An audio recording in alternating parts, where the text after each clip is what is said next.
The Real FM 103.6.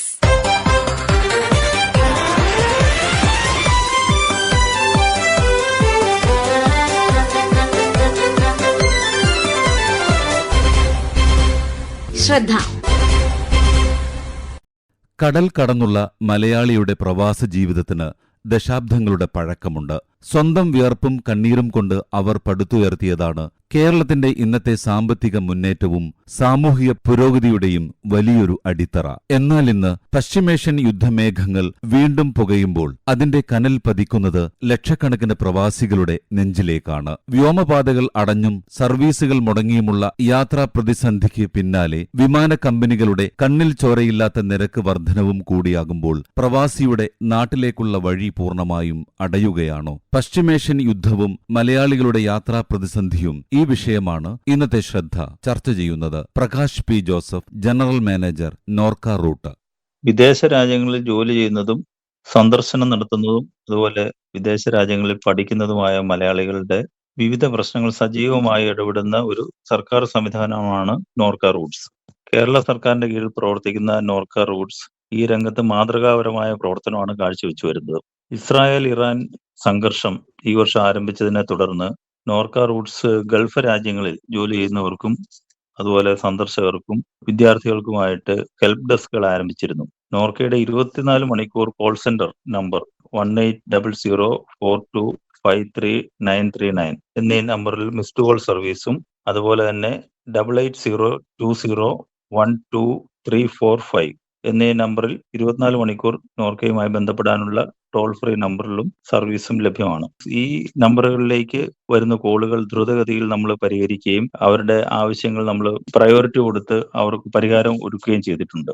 Gulf സംഘർഷത്തെ തുടർന്ന് നാട്ടിലെത്താൻ പറ്റാത്തവർക്കും അതുപോലെ യുദ്ധബാധിത പ്രദേശങ്ങളിൽ അകപ്പെട്ടവർക്ക് സഹായങ്ങൾ ഒരുക്കുന്നതിനും വിദേശകാര്യ മന്ത്രാലയം മുഖേനയും അതുപോലെ തന്നെ പ്രവാസി സംഘടനകൾ, ലോക കേരള സഭാംഗങ്ങൾ എന്നിവർ വഴിയായും നമ്മൾ നൽകി വന്നിട്ടുണ്ട്. ഈ സേവനങ്ങൾ ഇപ്പോഴും തുടർന്നു വരുന്നുണ്ട്. ഗൾഫ് സംഘർഷത്തെ തുടർന്നുള്ള പ്രതിസന്ധികൾ, പ്രധാനപ്പെട്ട പ്രശ്നങ്ങൾ ഒന്നായിരുന്നു അനിയന്ത്രിതമായ വിമാനയാത്ര കൂലിയുടെ വർധനവ്. ഇത് പരിഹരിക്കണമെന്ന് ആവശ്യപ്പെട്ട് നിരവധി അപേക്ഷകൾ നോർക്കയിൽ ലഭിച്ചിട്ടുണ്ട്. അതുപോലെ തന്നെ കേരള ഗവൺമെന്റിലും ഈ വിഷയം കാര്യമായി പരിഗണിച്ചിട്ടുണ്ട് സർക്കാർ. വിദേശകാര്യ മന്ത്രാലയത്തിന്റെ ശ്രദ്ധയിൽ കൊണ്ടുവരാനും അടിയന്തരമായി ഈ പ്രശ്നം പരിഹരിക്കുന്നതിനു വേണ്ടി നോർക്ക റൂട്ട്സ് സജീവമായി ഈ വിഷയത്തിൽ ഇടപെട്ടിട്ടുണ്ട്.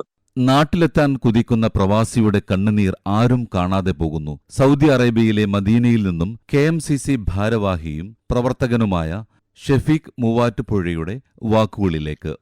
ദിവസവും നിരവധി പ്രവാസികളുടെ പ്രയാസങ്ങളും കണ്ണീരും നേരിട്ട് കാണാൻ കഴിയുന്ന ഒരാളെന്ന നിലയിലാണ് ഇന്ന് ഞാൻ സംസാരിക്കുന്നത്. കേരളത്തിന്റെയും ഇന്ത്യയുടെയും സമ്പദ് വ്യവസ്ഥയിൽ വലിയ പങ്ക് വഹിക്കുന്നവരാണ് പ്രവാസികൾ. എന്നാൽ ഇന്ന് അവർ നേരിടുന്ന വെല്ലുവിളികളിൽ ഒന്നാണ് വിമാന ടിക്കറ്റുകളുടെ അമിത നിരക്ക്.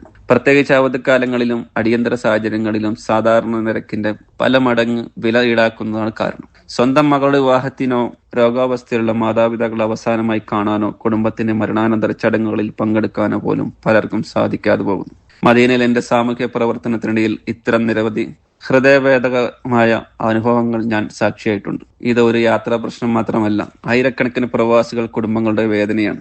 അതുകൊണ്ട് കേന്ദ്ര സംസ്ഥാന സർക്കാരുകളോട് എനിക്ക് അഭ്യർത്ഥനയുണ്ട്.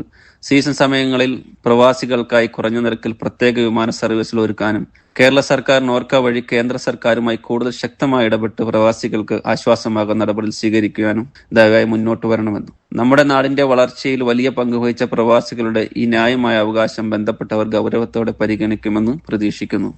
നാട്ടിലേക്ക് വരാൻ മറ്റു വഴികളില്ലാതെ പ്രയാസപ്പെടുന്ന പ്രവാസികളുടെ നിസ്സഹായാവസ്ഥയെ വിമാന കമ്പനികൾ എങ്ങനെയാണ് കൊള്ള ലാഭത്തിനുള്ള അവസരമാക്കി മാറ്റുന്നതെന്ന് വ്യോമയാന മേഖലയിലെ അനുഭവ സമ്പത്തിന്റെ വെളിച്ചത്തിൽ തുറന്നുകാട്ടുകയാണ് അൽ ഹിന്ദ് ഗ്രൂപ്പ് ഓഫ് ട്രാവൽസിന്റെ MD Nooruddeen A. Ahammed. America Iran യുദ്ധം തുടങ്ങിയത് മുതൽ വളരെ രൂക്ഷമാവുകയും പ്രത്യേകിച്ച് ഗൾഫ് മേഖലയിലെ പ്രധാനപ്പെട്ട ബഹ്റൈൻ, കുവൈത്ത് പൂർണ്ണമായിട്ടും അതുപോലെ തന്നെ ദുബായ് വളരെ കാലങ്ങളോളം ഒക്കെ അടച്ചിടുകയും സൗദിയുടെ ചില ഭാഗങ്ങളൊക്കെ അടച്ചിട്ടുണ്ടായിരുന്നു. ഒമാൻ മാത്രമായിരുന്നാൽ വ്യത്യസ്തമായിരുന്നത്. ആ സമയത്ത് നമ്മുടെ ഗവൺമെന്റും അതുപോലെ തന്നെ അവിടെയുള്ള പ്രവാസി സംഘടനകളും എയർലൈൻസ് ഒക്കെ ചേർന്നുകൊണ്ട് നമ്മൾ ധാരാളം ചാർട്ടേഡ് സർവീസ് നടത്തിയിട്ടാണ് ആൾക്കാരെ അന്ന് രക്ഷപ്പെടുത്തിയത്. രണ്ടാമത് ഒരു യുദ്ധത്തിന്റെ സാഹചര്യങ്ങളൊക്കെ നീങ്ങി, കാർമേഘങ്ങളൊക്കെ നീങ്ങി എന്ന് മനസ്സിലായ സമയത്ത് വീണ്ടും പുറപ്പെട്ടപ്പോഴാണ് ഏറ്റവും കൂടുതൽ ഗൾഫ് ട്രാഫിക്, പ്രത്യേകിച്ച് പശ്ചിമേഷ്യയിൽ നിന്ന് അല്ലെങ്കിൽ ഗൾഫ് രാജ്യത്തു നിന്നും കേരളത്തിലേക്കുള്ള ട്രാഫിക്. കാരണം അവിടെ സ്കൂളുകളൊക്കെ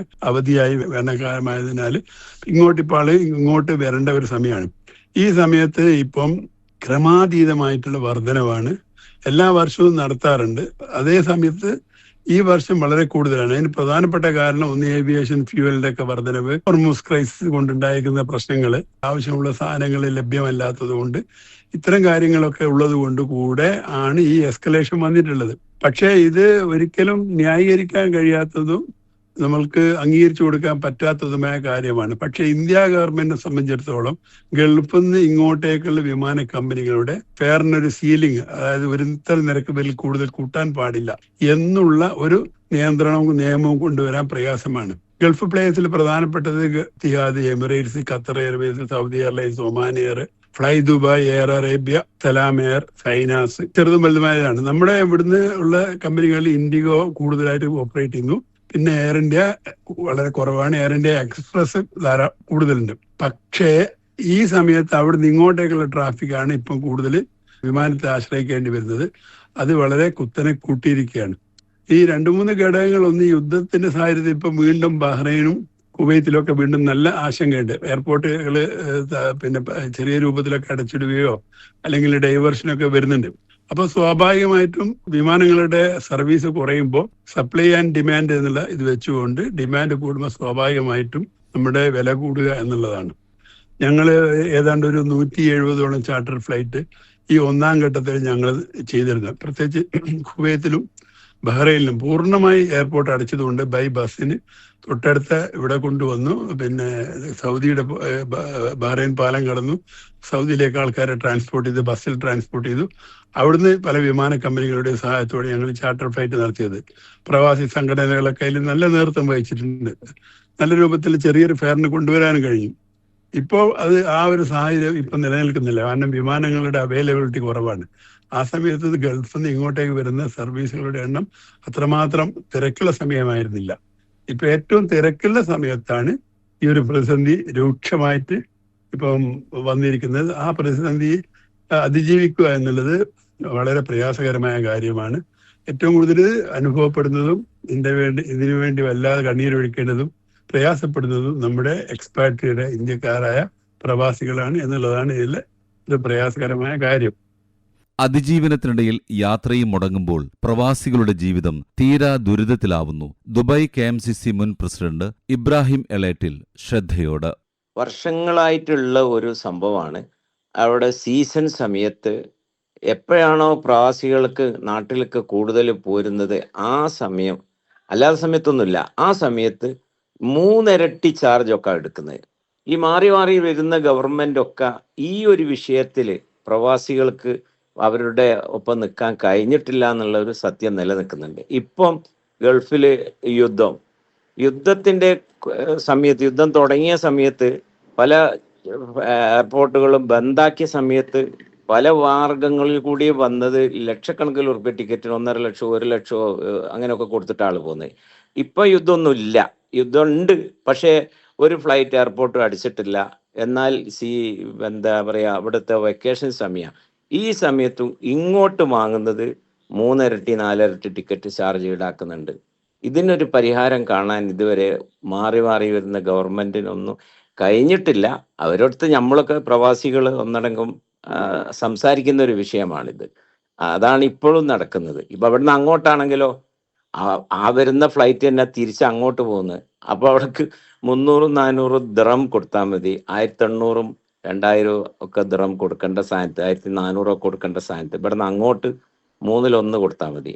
അതാണ് ഇതിലുള്ള ഒരു വ്യത്യാസം. ഇത് ശരിക്കും പ്രവാസികൾക്കൊരു ബുദ്ധിമുട്ടാക്കൽ തന്നെയാണ്. പക്ഷെ ഇതിൽ ഒന്നും കൂടി ഉള്ളതെന്ന് വെച്ചാൽ ഈ പ്രവാസികളിൽ 90% ബിലോ 1500 2000 താഴെ സാലറി വാങ്ങുന്ന ആളുകളാണ്. ആ ആളുകളെ സംബന്ധിച്ചിടത്തോളം അവരും എങ്ങനെങ്കിലും ഫാമിലിനൊക്കെ അവിടെ എത്തിച്ചിട്ടുണ്ടാവും. ആ ഒരു ഫാമിലി അവിടെ നിന്ന് വരിക എന്ന് പറഞ്ഞാൽ 4-5 ടിക്കറ്റ് അവരെടുക്കേണ്ടി വരും. അത് കാരണം അത്രയും പൈസ കൊടുക്കാൻ അവരത്തില്ലാത്തത് കാരണം നാട്ടിലേക്ക് വന്ന് കുടുംബത്തിനെ പോലും കാണാൻ കഴിയാത്ത അവസരങ്ങളാണ് ഇന്ന് പ്രവാസിയെ സംബന്ധിച്ചിടത്തോളം. കേരളത്തിന്റെ സമ്പദ് വ്യവസ്ഥയെ താങ്ങി നിർത്തുന്ന പ്രവാസി സമൂഹം പ്രതിസന്ധികളിലേർപ്പെടുമ്പോൾ അവർക്ക് കൈത്താങ്ങാകാൻ ഭരണകൂടങ്ങൾക്കും വ്യോമയാന മന്ത്രാലയത്തിനും കൃത്യമായ ഉത്തരവാദിത്വമുണ്ട്. യുദ്ധത്തിന്റെ ഭീതി ഒരു വശത്തും ടിക്കറ്റ് കൊള്ളയുടെ ചൂഷണം മറുവശത്തുമായി പ്രവാസികളെ ഇനിയും വഴിയിൽ ഉപേക്ഷിച്ചുകൂടാ. കരിപ്പൂർ അടക്കമുള്ള വിമാനത്താവളങ്ങളിലേക്ക് കൂടുതൽ ബദൽ സർവീസുകൾ ഉറപ്പാക്കാനും അടിയന്തരമായി നിരക്കുകൾ നിയന്ത്രിക്കാനും അധികൃതരുടെ ഭാഗത്തുനിന്ന് ശക്തമായ ഇടപെടലുകൾ ഉണ്ടാകേണ്ടതുണ്ട്. എങ്കിൽ മാത്രമേ നാടിന്റെ നട്ടെല്ലായ ഈ മനുഷ്യർക്ക് സുരക്ഷിതമായി സ്വന്തം മണ്ണിലേക്ക് പറന്നിറങ്ങാനാകൂ. ശ്രദ്ധ ഇതുവരെ തയ്യാറാക്കി അവതരിപ്പിച്ചത് റിയാസ് മുളിയങ്ങൽ. ആശയം നിർവഹണം ഫഹദ് റാസ. ശ്രദ്ധ.